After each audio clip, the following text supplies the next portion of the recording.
Girlfriend আছে কার কার দেখি হাত তোলো। মাশাআল্লাহ, সাহস আছে ওদের, বুকের পাটা আছে। হাত নামাও বেটা। এই গার্লফ্রেন্ড বয়ফ্রেন্ডের সাথে আমাদের কোনো সম্পর্ক, আমরা বিয়ে করব। কি করব? বিয়ে করব।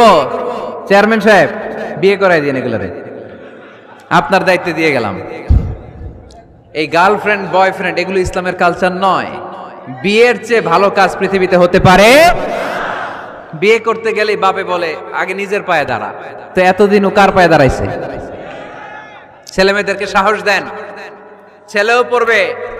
ওই যে একজন চিল্লান দিয়ে উঠছে, ওর কমন পড়ছে, কমন পড়ছে। মাশাআল্লাহ। গার্ডিয়ানরা যারা আছেন ওদের দুঃখ কষ্ট একটু বুঝছেন আপনারা, মিলাই দিয়েন ওদেরকে, বিয়ের পিড়িতে বসায় দিয়েন। বিয়েতে কল্যাণ, বিয়েতে বরকত। বিয়ের মতো ভালো কাজ হতে পারে না। সব নবীরা বিয়ে করেছেন। আর নিকাহ মিন সুন্নতি, বিয়ে আমার সুন্নাত। ফামান রাগিবা আন সুন্নতি ফালাইসা মিন্নি, যে আমার সুন্নতকে ভালোবাসে না সে আমার উম্মত হতে পারে না। বিয়েটাকে সহজ করে দেন। যেই সমাজে বিয়ে সহজ ওই সমাজে জিনা কঠিন, তাই না? যেই সমাজে জিনা সহজ ওই সমাজে বিয়ে কঠিন।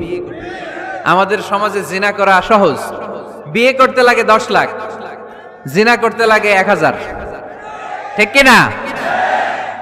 10 লাখ টাকা ছাড়া বিয়ে করা যায় না। এটা লাগবে ওইটা লাগবে, এই দাও ওই দাও, মোহর দাও, বিশাল অঙ্কের মোহর। 10 লক্ষ টাকা ধার্য না করলে মেয়ে দিবে না, এরকম আছে না নাই? না, এগুলো আসলে ইসলামিক কালচার না।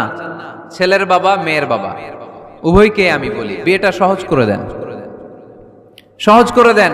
ছেলে পড়াশোনা করুক, সমস্যা নাই, মেয়েও পড়ুক, কিন্তু তারা পবিত্রভাবে তাদের সম্পর্ককে মেনটেন করুক, ঠিক কিনা? তাদের এই যৌবনের তাড়নায় যে পাপের সাথে জড়াবে তার পার্সেন্টেজ গুণা বাবা হিসেবে আপনার কাঁধেও আছে না নাই? এজন্য বাবারা সাবধান, মায়েরা সাবধান, বিয়েটাকে সহজ করেন। এই এলাকার যুব সংঘ যারা আছো, তোমরা একটা ক্যাম্পেইন করবা এই মাহফিলের পরে, টাইমলি ম্যারেজ ক্যাম্পেইন।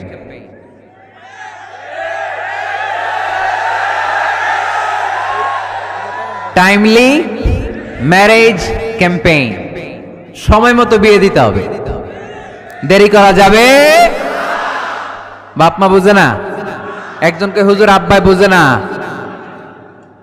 গার্ডিয়ান যারা আছেন একটু সদয় হন।